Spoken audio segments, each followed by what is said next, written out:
Sentenza a porte chiuse come tutte le udienze nel processo per la morte di Isabella Noventa, condannati tutti e tre gli imputati. 30 anni a Freddy e Deborah Sorgato, 2 mesi in più rispetto a quelli chiesti dal PM Giorgio Falcone e quindi 16 anni e 10 mesi per Manuela Caccola, tabaccaia e grande accusatrice. Ma i familiari non sorridono, manca il corpo di Isabella da seppellire e da piangere. Fa male non sapere la verità, non sapere dov'è il corpo, prima di tutto dov'è il corpo e la verità completa. Mancano dei tasselli che se non li diranno loro sarà difficile scoprire la verità. Una condanna anche per Piero Gasparini, ex marito di Isabella Noventa.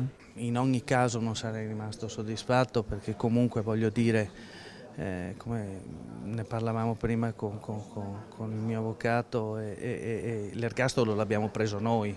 Isabella è stata condannata a morte e la sentenza è stata anche eseguita. Riconosciuto il ruolo dell'ex tabaccaia, continuano i familiari di Isabella, a cui il giudice ha assegnato un risarcimento importante: 500.000 euro alla mamma, 400.000 al fratello Paolo, 100.000 euro all'ex marito, ma l'amaro in bocca resta. In questo momento mi sento solo di piangere in certi momenti.